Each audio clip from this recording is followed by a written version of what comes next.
You know, when the apostles proclaimed the gospel on Pentecost, they believed that the world had come to a turning point in history. The new evangelization is calling us to invite people to recognize another turning point in our history, in which the hearts and minds and souls of people all over the world are at stake. And that if we truly want Jesus' message of good news to win those hearts and minds and souls, we're going to have to roll up our sleeves and make sure that this message goes viral. Now, when we say that things go viral, we're talking about the fact that people feel compelled to share it. You know, one example is this video you have probably seen on YouTube called "Charlie Bit My Finger Again." It's only a minute long, but it's been viewed by nearly 1 billion people. That's billion with a B. What is it that makes things go viral? When people share something on social media, they often preface it by saying something like, "This will give you goosebumps," or "Get the Kleenex ready," or "You won't believe what happens next." The message is that this is going to affect you. We need to take the same approach when we're spreading the gospel. We need to tell people, what I'm about to say to you is going to affect you. So in my book, Under the Influence of Jesus, the transforming experience of encountering Christ, I identify 6 ingredients needed to make a message go viral. And these are inspired by Jonah Berger in a book that he wrote called Catechesis. Not by Loyola Press, so don't call Carrie asking for that book. You can look it up on Amazon. Well, let's take a look at these 6 ingredients. Number 1, the message must be noteworthy or remarkable. In every lesson that we teach, we need to point out what is remarkable about what we're teaching. The message must be pertinent to people's everyday lives. You know, a doctor would never prescribe medicine or a procedure until he or she has listened first to identify the patient's condition. And in catechesis, we need to be observant of the world that we live in and good listeners for those we teach so that we can be sure that what we're teaching truly addresses their needs. Third, the message needs to provoke emotion. Jonah Berger says that emotions kindle the fire, activate people, and drive them to take action. Our catechesis must really touch people's hearts if it's going to drive them to take action. The message must be able to be seen and imitated. In other words, it needs to be observable. That's why Jesus said, nobody lights a lamp and puts it under a bushel.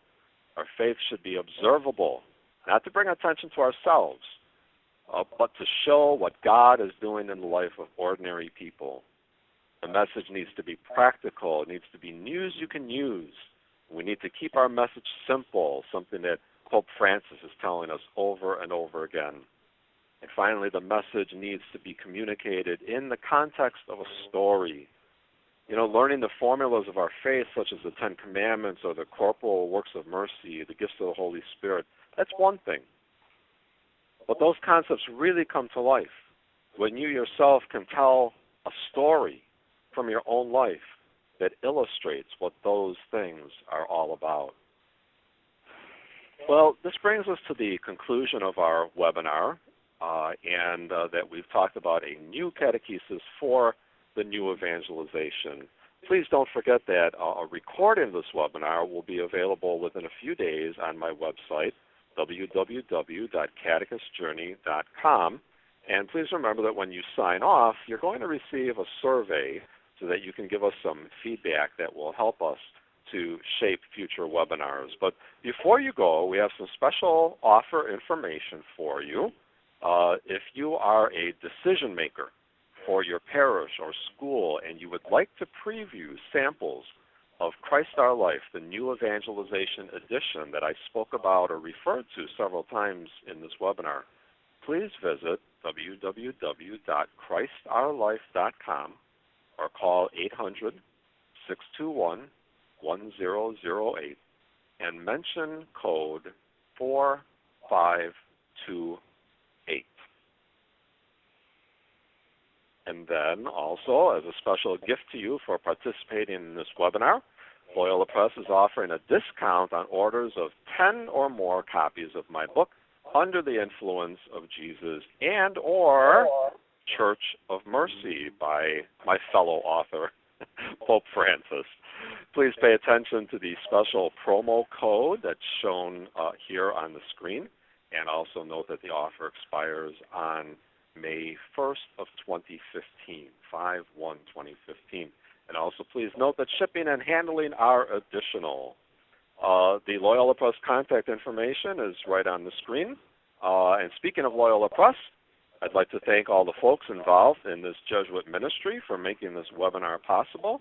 I especially thank my partners, Carrie Fryer and Nick Yanto, for their able assistance and their expertise. And of course, I thank you for participating in this webinar. I look forward to continuing the discussion with you on my blog, Catechist Journey. Remember that a recording of the webinar will be available within a week's time, and please take a moment to finish that survey that will pop up once you close out of the webinar. Once again, thank you, and may you have a very happy and blessed autumn. God bless.